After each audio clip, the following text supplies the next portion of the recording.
Acrosomal reaction के time पे क्या होगा, सी ड्यूरिंग एक्रोसोमल रिएक्शन जो प्लाज्मा मेम्ब्रेन होती है, प्लाज्मा मेम्ब्रेन ऑफ एक्रोसोम या sperm, plasma membrane of sperm, it fuses with the plasma membrane of the secondary oocyte,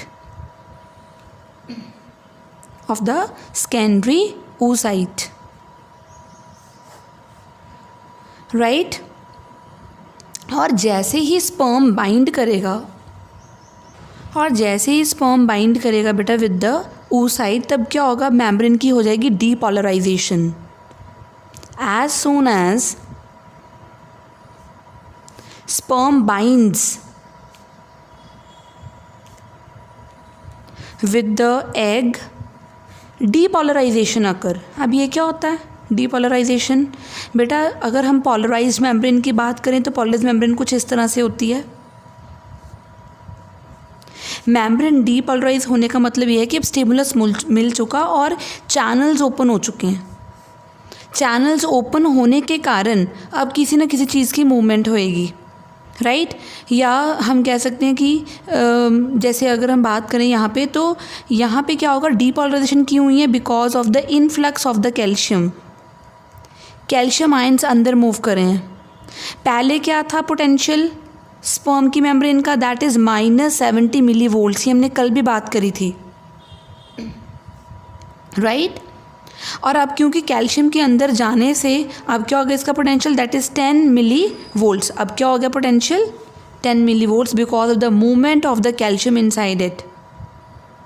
और ऐसे मेम्ब्रेन डीपोलराइज होना या मेम्ब्रेन की पोलराइजेशन जो है वो चेंज होना, बेटा it is a fast block to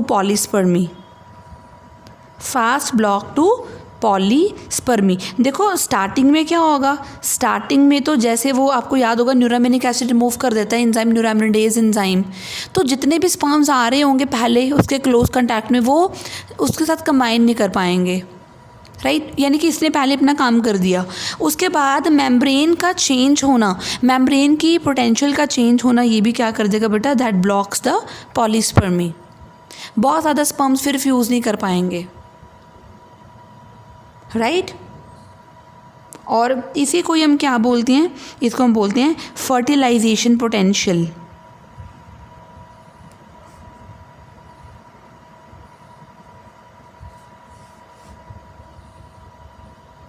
clear?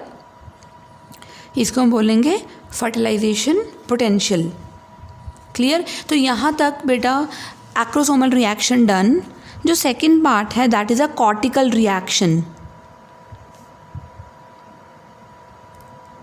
Cortical reaction बेटा अब आपको ये भी याद होगा, मैंने बताया था कि जो एग होता है या सेकेंडरी oocyte होता है उसके साइटोप्लाज्म में कॉर्टिकल ग्रेन्यूल्स होते हैं, राइट?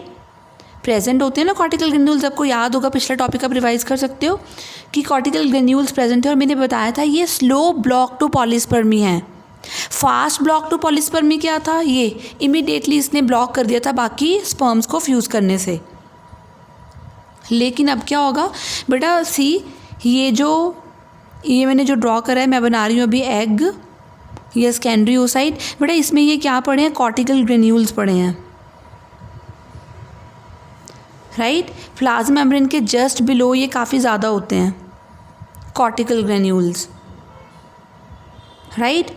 तो क्या होगा, अब ये ग्रेन्यूल्स जो है ना, ये ग्रेन्यूल्स फ्यूज़ कर जाएंगे विद द प्लाज्मा मेम्ब्रेन और अपने कंटेंट्स को कहाँ रिलीज़ कर देंगे, सी. बेटा इसके बाहर कौन सी लेयर होती है, yes that is vitelline membrane.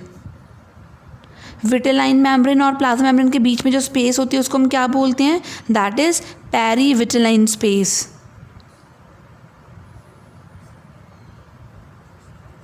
Right? तो ये देखो जो कॉर्टिकल ग्रेन्यूल्स जो हैं वो जो अटैच हो गए थे, जो हम बोल सकते हैं कि जो फ्यूज़ कर गए थे विद द मेम्ब्रेन के साथ, वो अपने कंटेंट्स को अब रिलीज़ कर देंगे, राइट? वो अपने कंटेंट्स को कहाँ रिलीज़ कर देंगे, सी यहाँ पे, दैट इज़ अ पेरीविटेलाइन स्पेस. इस जगह पे अपने कंटेंट्स को रिलीज़ कर देंगे यहाँ पे, राइट और ये जो कंटेंट्स हैं बेटा, इसमें हमें पता है कॉर्टिकल एंजाइम्स होंगे जो क्या करते हैं बेटा, जो एक्चुअली हार्डन्ड कर देंगे ज़ोना पैलिसोडा लेयर को। तो इसके बाद जो लेयर होएगी दैट इज़ ज़ोना पैलिसोडा लेयर, उसको क्या कर देंगे, बहुत हार्ड कर देंगे। और एक बार ज़ोना पैलिसोडा लेयर अगर हार्ड हो गई तो सी अब ऑब्वियसली स्पर्म्स जो हैं वो एंटर यहाँ पे फ्यूज़ नहीं कर पाएंगे, इसके साथ फ्यूज़ नहीं कर पाएंगे। तो ये स्लो ब्लॉक है, ये बाद में होता है। पहले तो न्यूरामिनिक एसिड वाला हो जाता है और फास्ट ब्लॉक क्या था, जो फर्टिलाइजेशन पोटेंशियल बनता है that is from -70 millivolts to +10 millivolts. So this is hardened zona pellucida layer. Right इसके कारण पॉलीस्पर्मी नहीं हो पाएगी। क्लियर। नाउ अब है हमारे पास third that is sperm entry.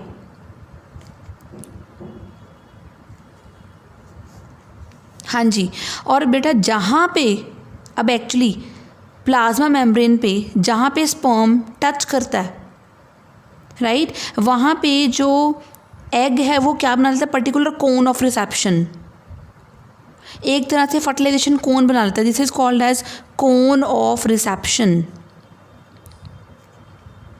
और फर्टिलाइजेशन कोन। राइट तो जब स्पर्म जहाँ पे फ्यूज़ कर रहा होगा वहीं पे ही कोन ऑफ रिसेप्शन बन जाता है for easy passage. Clear. In the mean time आपको याद होगा जो डिस्टल सेंट्रियोल था, याद है, distal centriole of the sperm that divides into 2 right, तो 2 सेंट्रियोल्स बन जाएंगे, 2 सेंट्रियोल्स दे आर फॉर्म्ड, ताकि बेटा जो स्पिंडल फॉर्मेशन है वो जनरेट की जा सके for the cell division. Clear. So this we know that centrioles help in the spindle formation during cell division. उसके बाद फोर्थ है दैट इज कैरियोगैमी। बेटा मैं ऑलरेडी करवा चुकी हूँ आपको karyogamy. Karyogamy is a fusion of nucleus right. और अगर मैं एम्फीमिक्सिस बोलूँ तो amphimixis is the fusion of या intermixing of the chromosomes of the male and female. Right तो जो प्रो न्यूक्लियस होता है किसका, मेल का, pronucleus of the male and pronucleus of the female, they both fuse and they form karyo and the process is known as karyogamy। और fusion जो है या यूनियन को हम सिनगैमी बोलते हैं, ऑलरेडी हम ये सारा कुछ पढ़ चुके हैं। क्लियर। और उसके बाद जब इनकी न्यूक्लियर मेम्ब्रेन टूटेगी और फाइनली इनके क्रोमोसोम्स की मिक्सिंग होएगी that is known as the amphimixis. Right उसको हम क्या बोलेंगे बेटा, उसको हम बोलेंगे एम्फीमिक्सिस। और जो ओवम होगा या एग होगा this is now known as fertilized ovum. Right और आपको याद होगा अब जब स्पर्म एंटर कर गया तो अब ये अपनी सेकंड मियोटिक डिवीजन पूरी कंप्लीट कर लेगा और अब एक पोलर बॉडी और निकलेगी, याद है ना, क्योंकि जब डिवाइड करेगा अपनी मियोसिस ये कंप्लीट करेगा तो पोलर बॉडी तो एक निकलेगी और उसी टाइम पे अब उसको हम ओवम बोलेंगे, फर्टिलाइज्ड ओवम, या फिर obviously it is zygote and the mother is said to be pregnant. Right तो हम ये देख लेते हैं फेट क्या है स्पर्म का इन एग, क्या फेट होता है। तो वैसे तो बेटा मेजोरिटी ऑफ एनिमल्स में क्या होता है, in majority of animals only head और मिडल पीस ही एंटर करता है, only head and middle piece enters। Right inside the egg and the tail is left outside।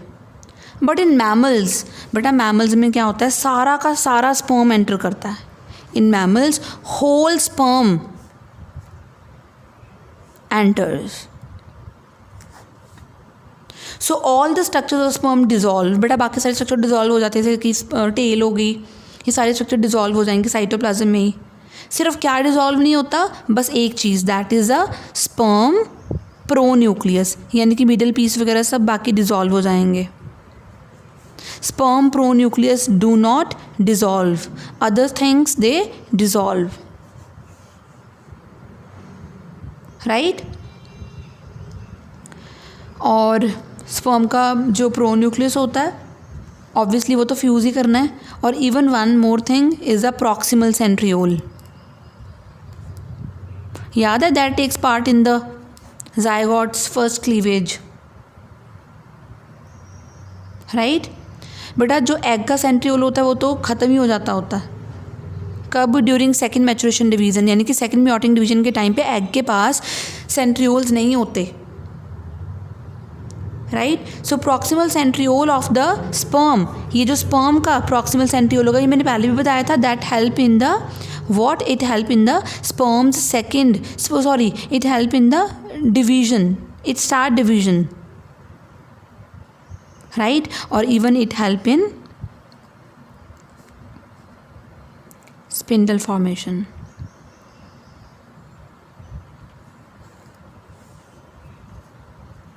Clear?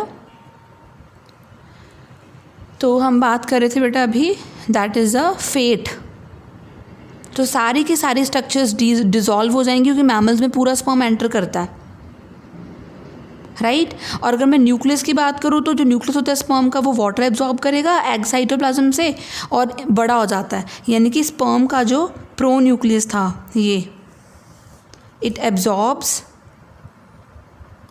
Water and it swells, enlarges. Clear? तभी उसको हम mail pro nucleus बोलते हैं. Finally mail और female pro nucleus migrate करेंगे अपने root की तरफ और क्लोज आ जाएंगे. और यही रूट्स को हम क्या बोलते हैं? जब मेल और फीमेल का जो प्रो न्यूक्लियस होता है they move towards their roots and the root is known as a fertilization route or path.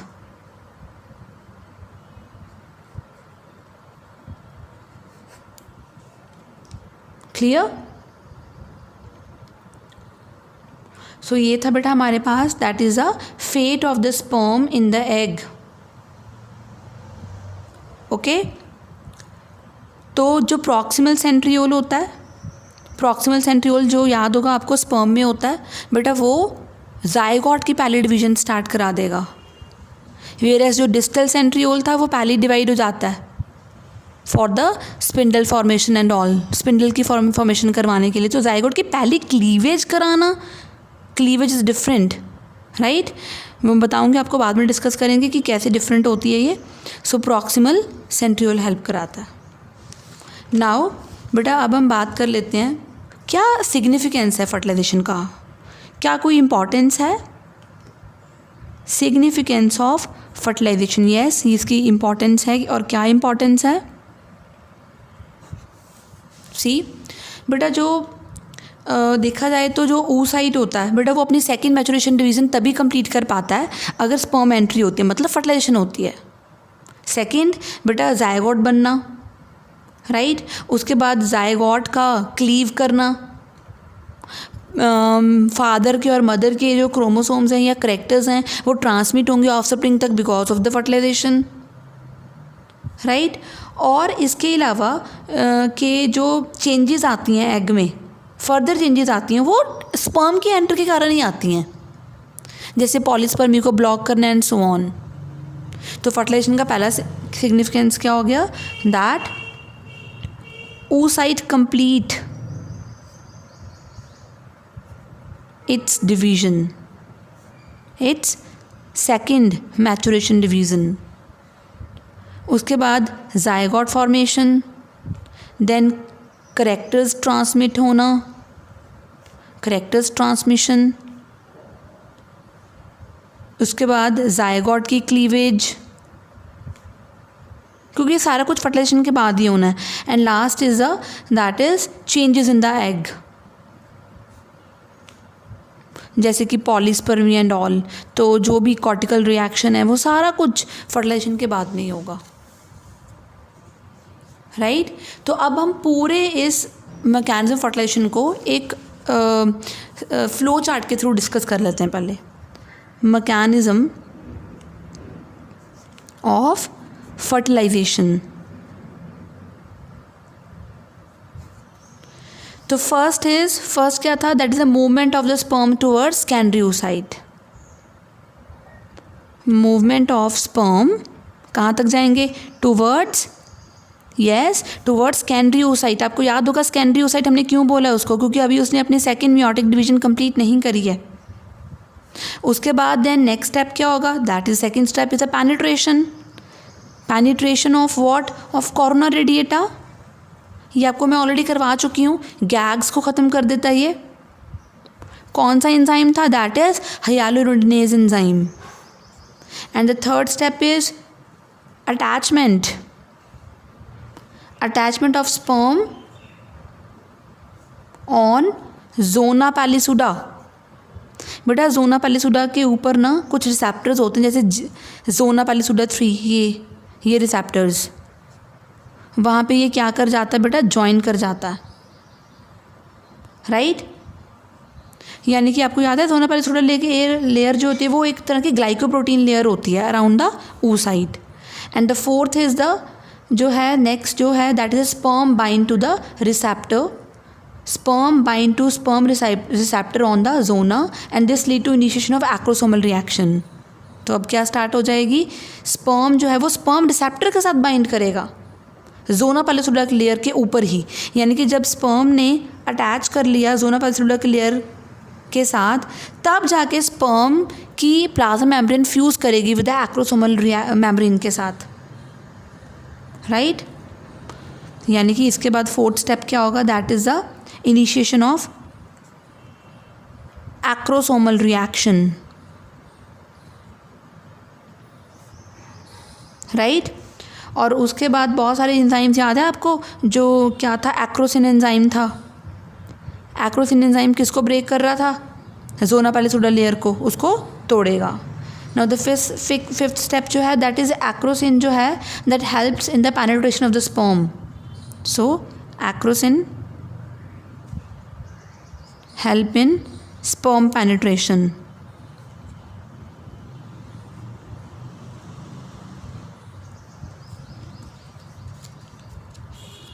Next is a fusion. अब है fusion of sperm and membrane of the secondary oocyte. तो the sixth step is fusion of plasma membrane of sperm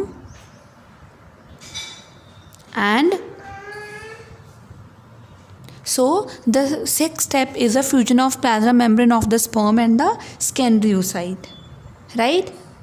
यानी कि this is the union known as syngamy. Right. Finally अब क्या होगा, secondary oocyte जो है वो क्या कर लेगा, फैगोसाइटोस कर लेगा.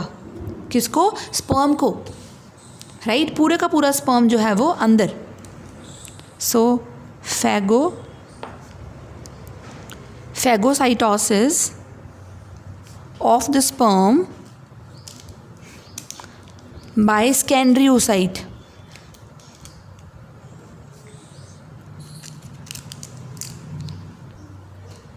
So phagocytosis of sperm by the secondary oocyte. और नेक्स्ट स्टेप इज़ द, बेटा अब क्या होगा, अब क्योंकि अब क्या होएगी, कंप्लीशन. किसकी, कंप्लीशन ऑफ मियोटिक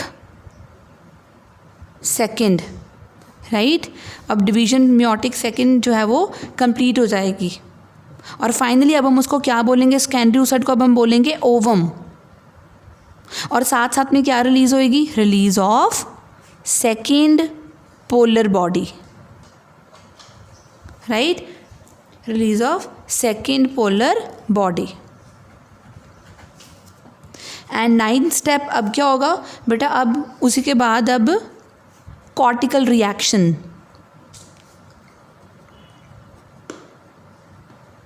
बेटा अब कॉर्टिकल रिएक्शन के कारण स्ट्रक्चरल चेंजेस,